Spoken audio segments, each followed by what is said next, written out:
There are many shows dedicated to Magic the Gathering strategies, decks, and formats. But unlike all of them, this channel is about discussing an individual card, an isolated card, an unrelated card. This is an Magic card. Hello internet strangers, my name is Dusty Cupboards, and welcome to episode number 5 of my YouTube TV show, And Magic Card, where I exhaustively discuss a randomly selected Magic card. As always, before we get to our wonderful game rectangles, we must first discuss some of the enlightening comments from last week's video. The absolute legend Luke Soderblom has returned to point out that a single copy of Overgrown Estate was used in both a PT and a GP. One of those decks was an Oath of Druids deck. Oath of Druids is my absolute favorite card. Dreadmaw the Gathering, Dorito Mancer, and James Mills all contributed excellent cards that work well with Overgrown Estate, Ashaya, Flagstones of Trocaire, and Last Laugh, respectively. I appreciate all of these cards, and the creativity these commenters have employed. In response to my absolute disbelief that a Talara card almost made it into Commander Legends, Gavin Verhey from Wizards of the Coast said, "Talara's not forgotten." That's right, folks. Now's the time to buy up those Banes. Nathan Lynch commented that this channel deserves more attention. Thank you, Nathan. If you're interested in seeing this channel get more attention, there's a couple of obvious things you can do. First of all, you can like and subscribe and click the little bell icon. But additionally, you can pull out your phone and dial random numbers. Let complete strangers know the joy that is an Magic card. There's a good chance that if you call random people, most of them will have at least heard of the show, but some of them might not have. If you use a pleasant tone of voice, they'll probably think that you're a robot trying to sell them something. So what you should probably do is use a robot voice. That way, they won't think that you're a robot. And with that, we move on to the primary topic for this week, one of the most famous cards in the history of Magic. Gonna talk about some Magic cards. Alright, we got this thing, this guy, this dude. I'm very tired. We have updated our terms of use and privacy policy. Excellent, good. Let's go. Boom. It's an elephant. Oh man, I am really excited to use just a heck ton of elephant sound effects. I'm also very tired though. Loxodon Mender is a 6-mana common white creature from Mirrodin, the first set of Mirrodin block, and the 30th expansion in the most magical of gatherings. Mirrodin released on October 2nd, 2003, the 134th birthday of Mohandas Karamchand Gandhi, also known as Mahatma Gandhi, celebrated as Gandhi Jayantini in India, one of only 3 national holidays in that country. There is also a Bollywood action film called 2 October, directed by Suntil Tiwari, and with choreography by James, which revolves around the October 2nd holiday, but which was released on September 5th. From what I can tell, the film is largely about people talking on cell phones.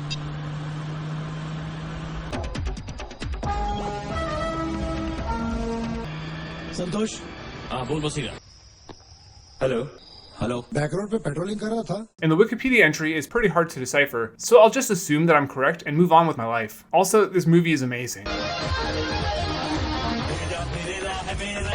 This is the in-depth Magic card analysis my 304 subscribers have come to expect. When I first set my big beautiful eyes upon Loxodon Mender, I was slightly underwhelmed, but then I was immediately struck with 2 shocking realizations. First, this card has the word regeneration on it, which means I'm going to have to explain regeneration. And second, and more importantly, this card features an elephant, so I am completely justified in absolutely packing this video to the gills with high quality, free, legally obtained elephant sound effects. But before either of those things happen, since 5 is such an important number in Magic the Gathering, and a holy number in Discordianism, and because I feel like it, I'm going to take an elephant-sized detour to talk about the odds associated with this channel's random card selection. You're probably expecting me to introduce an interactive chart for tracking the specific characteristics of Magic cards, which I discuss on this channel. Bingo. And by bingo, I mean literally bingo. Here I have devised a 5x5 grid of card qualities, and marked off those we've already encountered. Most notable are the card types and colors. This week we have another common white creature, despite having yet to see a single blue card, a red card, an instant card, or a land. While the colors all have about the same chance of occurring, it's worth noting that commons make up 73% of cards, and that creatures comprise 54% of cards, so we're likely going to see common creatures about 1/5 of the time. We'll encounter an instant spell only about 12% of the time, and lands only 4% of the time. Despite being the most popular characters in modern Magic, Planeswalkers are only 1% of cards, so feel free to take your time on these bingo sheets, because it might take a while. The codename for Mirrodin Mirrodin was bacon, and the set symbol represents the Sword of Cauldra. The plane of Mirrodin was a wild departure from the standard fantasy settings of the Magic sets that preceded it, with a chromed out aesthetic and a far out tone, more similar to science fantasy than fantasy. I was hoping to find a better genre descriptor for this specific style, but it seems to all just trace back to Japanese illustrator Hajime Sorayama, whose poetically titled 1983 book, Sexy Robot, introduced the entire world to his signature brand of chrome robot dinosaurs, chrome robot panthers, chrome robot women, half-naked chrome robot women, fully nude chrome robot women with very pronounced nipples, and just a metric boatload of very graphic Daft Punk-looking chrome robot women doing all sorts of incredibly strange X-rated RoboCop stuff. I wish I could say this is the last time this episode is going to veer wildly into the realm of strange fetish subcultures, but in case you forgot, our card of this week features a very thick anthropomorphic elephant cleric. Damn, boy, he's thick! All three of the sets in Mirrodin block have a set symbol depicting a piece of Caldra's equipment. The second set, Darksteel, is associated with the Shield of Caldra, and the final set, Fifth Dawn, contains the Helm of Caldra. If you combine all three of these legendary rare equipment, they allow you to create an avatar of Caldra, a 4/4 legendary token, which then becomes a 9/9 first strike, trample, haste, indestructible creature that exiles creatures when it deals damage to them. Which sounds pretty cool, but is actually pretty mediocre, considering you had to pay 11 mana for 3 separate equipment, and since they are legendary, you are actively disincentivized from running multiple copies of them in your deck. Also, the character of Caldra is weirdly not important at all, despite being represented in such grandiose fashion. All of these chrome robots and bad equipment make sense on Mirrodin though, the most heavy metal of all the planes. Equipment was introduced on Mirrodin and are kind of like an artifact version of auras, which probably seemed odd at first, but Mirrodin also has artifact lands, and artifact elves, and an artifact thumb. At the time, Wizards of the Coast hadn't yet realized that you can just slap the word artifact on anything, so none of the colored cards were artifacts yet, but a full 46% of the 306 cards in the mirror-like Mirrodin were artifacts. The set had 306 cards because Wizards of the Coast decided that big sets were too big and small sets were too small, so they scooped 22 of the cards that would ordinarily have been present in the first set of Mirrodin block and sprinkled them into the second and third set. With 142 artifact cards, Mirrodin holds the record for most artifacts in a single set to this very day. There had been artifact sets before in the history of Magic, most specifically the set Antiquities, in which 43% of its 101 cards were brown as a fudgesicle. Astoundingly, in what is likely the result of sheer foolhardiness and overzealous adherence to theme, every card in Antiquities except for the lands is either an artifact card or mentions artifacts in its rules text. Mirrodin and Antiquities have a lot of overlap, with a number of cards shared between them, but despite being the most artificial set, Mirrodin also has a decent number of non-artifact cards that don't specifically mention artifacts, about 100, but Loxodon Mender is most certainly not among them. The Auriok believe that in the hands of a Loxodon, no weapon can be broken. The Auriok also probably believe a bunch of other stupid things. Like all creatures on Mirrodin, the Auriok have some amount of metal embedded in their flesh, which raises serious health concerns, but for these humans, that metal seems to be gold, which is at least inert and safe to consume. It's kind of like they have gold fillings, but instead of being in their teeth, it's in their shoulders and arms. And in true Hajime Sorayama fashion, they are all very muscular and mostly naked. These greased up bodybuilders reign mainly on the plains, where they ally themselves with the chrome robot panthers, the Leonin. The third race which populate the white-aligned razor fields are the Loxodon, to which our big body Mendy boy belongs. It is said that once long ago, the Auriok attempted peace with the Loxodon, and the Leonin attempted war, but neither succeeded. This is a neat little bit of world building and implies that the Loxodon are friend to no one, frenemy to all. For the record though, you can definitely break a weapon in the hands of a Loxodon. The spell Shatter, which is printed in Mirrodin, should do the trick. Also for the record, since when do elephants have hands? I've always found the four-fingered Loxodon to look somewhat disconcerting. The elephant tribe goes back to Alpha, although technically, and fittingly, those most bygone elephant cards were mammoths at the time. The first actual elephant was War Elephant in Arabian Nights, and then we see a procession of quadrupedal elephants leading up to Mirrodin. Metamorphic Worm is somehow an elephant worm, and the art depicts it in its worm state, but we can presume that it changes into a somewhat recognizable elephant, since there were other elephants in the same set that have regular elephant physiology. This brings us to none other than Loxodon Mender, the first Loxodon in the history of Magic, and the first elephant to stand up and have creepy grabby hands.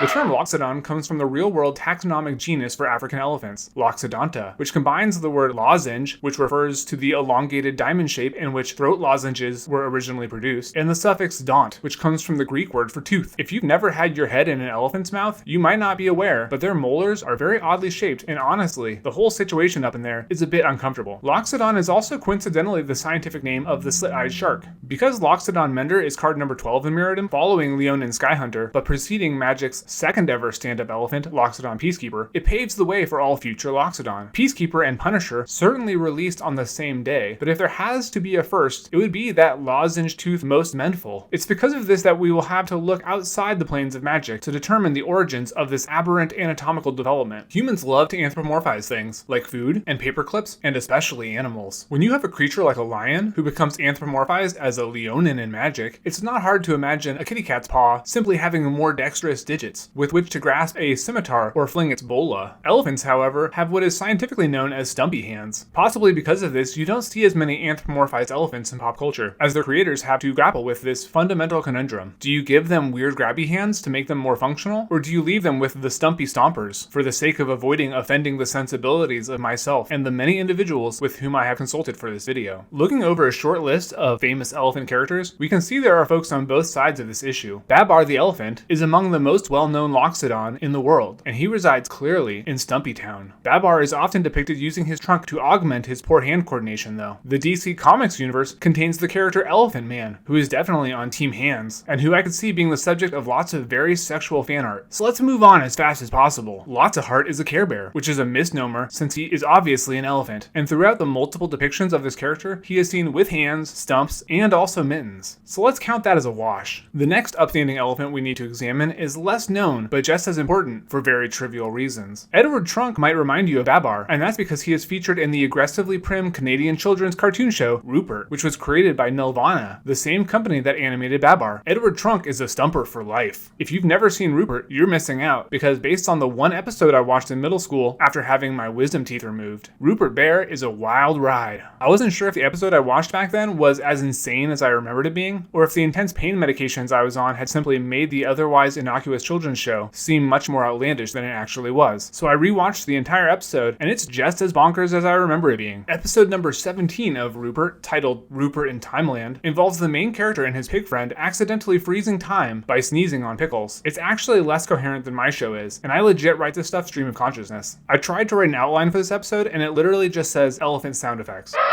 And then the rest of the page is blank. The final elephant person we'll look into is Elmer the Safety Elephant, who is a Canadian public service mascot and the third Canadian elephant on this list. In early iterations, Elmer is just a regular elephant, crawling around on all fours like a total dweeb. Eventually, the character goes vertical though, and there appear to have been some depictions of him with legit stump hands, but the finger-bearing versions seem to be much more common. And I'll give this final point to the hand squad. It's definitely also worth pointing out that in addition to Elmer, the Toronto Police Department also had a talking police car named Blinky, who is terrifying beyond belief. And I'm showing him to you now because if he is haunting your dreams, it means he will have less time to haunt my dreams. There are a number of deities in the Hindu religion which are also depicted as being anthropomorphized elephants. And it seems coincidental that we've already discussed Mahatma Gandhi earlier in the episode, but I'm not really going to get into these deities since these videos are meant to be stupid and funny. And there is nothing stupid or funny about the culture and religion of other people. We can assume that prior to the release of Mirrodin, the fastidious employees of Wizards of the Coast went through a similar debate about the nature of elephant hands. One can only imagine the long conversations that must have taken place. Stumps versus digits. The divide could very well have completely undermined the company's ability to function. I've reached out to several well-known staff members who worked on Mirrodin, but none of them have yet responded, and honestly, I'm not even sure any of them could hear me as I yelled my queries out of my office window in the middle of the night after countless hours studying the Wikipedia page for fictional pachyderms. For better or for worse, all Loxodons since Loxodon Mender have had four-fingered hands capable of grasping weapons. And boy do they grasp weapons. Loxodon Warhammer from Mirrodin is among the most iconic equipment ever printed, which is ironic because it was also released in Mirrodin and therefore bears the set symbol depicting the Sword of Caldra, a fabled weapon which is much less remembered than Loxodon Warhammer itself. Loxodon have appeared on other planes like Ravnica and Tarkir, but only on the glare-bathed metallic lands of Mirrodin are they so well known for their skill with artifice. Loxodon Mender is actually not an artificer though, it's a cleric, which would imply that it isn't repairing weapons as much as it is healing them, which is weird, but also overlaps with its mechanical function. Loxodon Mender mends artifacts in the way a battlefield medic might mend a wounded soldier, with healing magic. In the artwork, its restorative powers are seemingly manifested as a brilliant eruption of light held in its right grabby hand. The staff the wrinkly Tusker holds in its left hand appears to be amplifying its abilities in some way, and helps to create the feeling that this is a cleric and not a mechanic. The Loxodon stands firmly, basking in the glow of its own mystical act. The painting does a great job of using warm and light tones tones to create a division between the foreground and the background, with the deep Eves Klein-esque blue of the flat sky plane and the baby blue chrome hex plating and razor grass of the Sariyama Prairie receding in contrast to the orange glow that bathes the divine Dumbo doppelganger. I always appreciate paintings that utilize contrasting light sources, and the tusks here showed this effect well, with the warmer light falling on one side and the pure white light illuminating the other, with a thin line of shadow running their length. It strikes me as wise to firmly establish a light source in any illustration that takes place on Mirrodin, so that you don't have to try and account for the 4 to 5 suns that the plane possesses. The composition for this piece is simple, the figure is well rendered, and the setting is flattened enough that we don't really need to consider how the character fits into the scene. The armor is fittingly futuristic, and the many different textures present in the work all help to create a sense of tangibility, with the flowing cloth lending the figure some added drama and reinforcing the notion that this is an individual of spiritual import. We are very fortunate to have access to the sketch for this painting, but it doesn't appear that much has changed between this initial concept and the final product. The painting appears to be oil on canvas. Heather Hudson illustrated 193 cards going back to fallen empires. Her style is not overwhelmingly distinct, but all of her pieces have a sense of sincerity and wonderment. Her pieces are often lush, edge-to-edge scenes with loving details and enthralling brushwork. Her pieces seem effortless and charming, and she often depicts characters and beasts that exude personality. While her name might not carry as much weight as some magic artists, she has illustrated her fair share of iconic cards and contributed some really excellent work over the years. Chains of Mephistopheles has rules almost as complicated as Regeneration. I've always been a big fan of Mongers, and these two look like they could be distant relatives of Loxodon Mender. If you've ever cast a Basking Root Wall for 0 mana, or waited patiently in the face of Standstill, or even made a joke about Gorilla Titan and his ridiculous banana flavor text, then you're familiar with Hudson's work. The last card she illustrated for MTG appears to be Fable of Wolf and Owl, which is an absolute stunner, but she continues to make great work, and if you'd like to see her return to making magic art, please contact your local congressman. It has always struck me as odd when magic cards refer to regenerating non-living things, because in my mind regeneration is a biological function, and a cursory internet search of the term seems to back this up in a big way. Until Antiquities, all cards that regenerated things were creature-oriented, but big surprise here, there are a number of cards from Antiquities that destroy artifacts and specify that they can't be regenerated. More specifically, they specify that artifact creatures can't be regenerated, because at the time there was no way to regenerate a non-creature artifact. And one of the artifact creatures that could regenerate is this card, which deeply disturbed me as a child. This lack of distinction between artifacts and artifact creatures is likely where the flavor dissonance comes from, since regenerating an artifact creature still kind of matches up with what I imagine the word regenerate to imply. Loxodon Mender represents a sea change then. If you look at Joyra's Toolbox or Clockwork Gnomes, which came out before it, they specify creatures in their abilities. Many cards were happy to destroy artifacts and prohibit them from regenerating, likely assuming that only artifact creatures would be hindered by this non-regeneration footnote. But with the printing of our hefty, long-nosed Trinket Priest, for the first time ever we see that lack of distinction reversed. Many who saw Loxodon Mender for the first time might have assumed it functioned like Joyra's Toolbox, to keep your Yoshin soldiers intact while they rumble. But unlike its Beetleborg cousin, Loxodon Mender can also patch up your equipment, artifact lands, mana rocks, sunglasses, and fortifications. If you've played Magic for a long time, you're likely familiar with how regeneration works, but if you've played Magic for a short time, it might not be as well understood. And if you have never played Magic the Gathering before, I just really have no idea why you keep watching these videos. Regeneration is a great example of a game mechanic that seems intuitive but actually has lots of weird rules baggage. There are a number of mechanics that fall into this category, and I think they were especially common early on, when the goal was often to be as evocative as possible rather than simple in execution. Preferably, mechanics in a game will be easily understood on both the front and back end, and there are certainly examples of mechanics that confuse players despite their actual simplicity. The notion of regeneration is commonly seen in fantasy depictions of trolls and liquid metal terminators. A creature is injured, and due to its magical nature or super advanced technology, it will rebuild itself, usually in a dedicated special effects shot. This isn't actually how regeneration works in Magic though, since the rules don't currently really allow for this kind of retroactive preservation, and all creatures shrug off damage at the end of turn by default. In the past there was a step where damage could be prevented. This was called the damage prevention step. The rules for regeneration have been altered considerably over time, and unless you are a time traveler from the past, you should probably mostly concern yourself with how the modern implementation works. If you activate a regeneration ability of a Loxodon Mender, or a Loxodon Hierarch, or whatever trunky protector you got, it will give the targeted permanent a regeneration shield, a term invented simply to help explain this process. A creature, a land, or sunglasses with a regeneration shield will possess a replacement effect that makes it so that the next time it would be destroyed this turn, instead it isn't. Regenerating a permanent also taps it for some reason, and if you are regenerating a creature, it is removed from combat for some reason. Without these two extra effects, the ability would be much less complicated, but apparently regenerating vigilance creatures was just too good.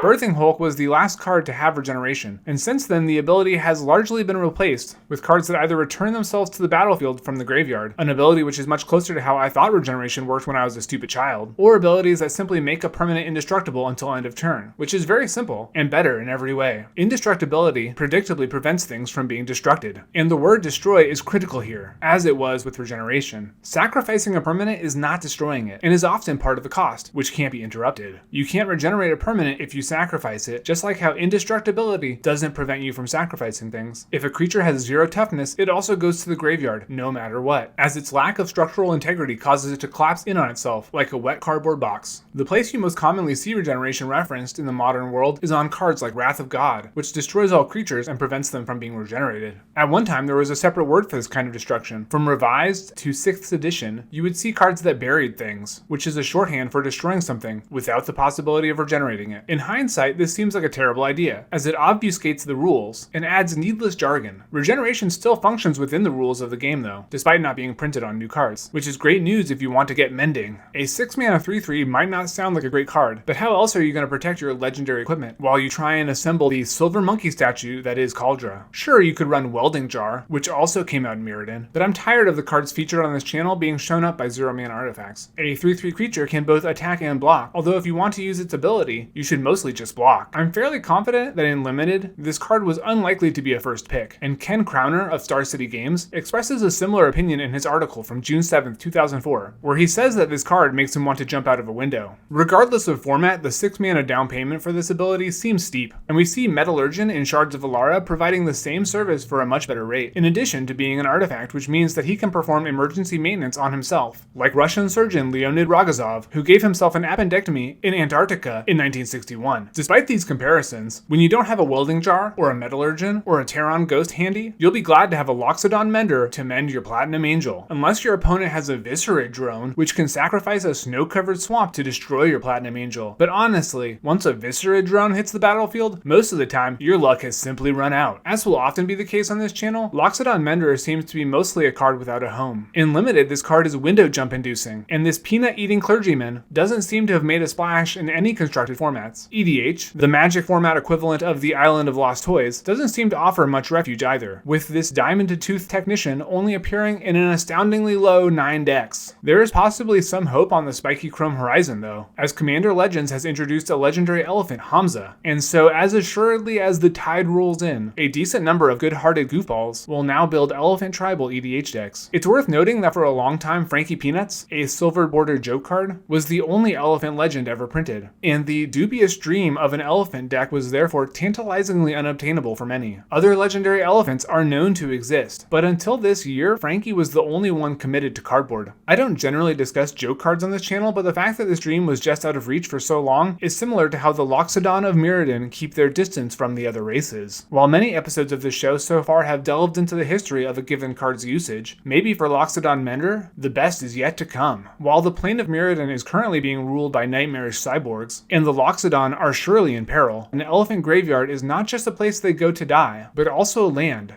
which can tap to give Loxodon Mender a regeneration shield until end of turn.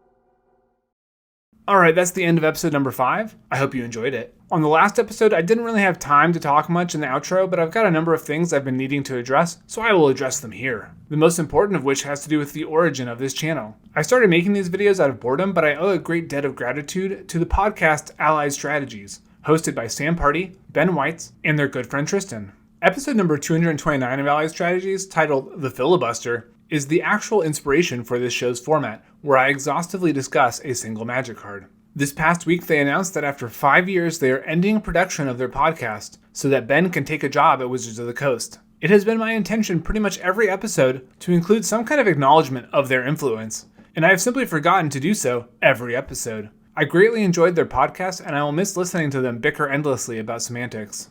I highly encourage you to check out their podcast, and especially episode number 229, titled The Filibuster. Thank you as always for watching. Leave a comment if you've got some great elephant cleric trivia, and we will reunite again next week on And Magic.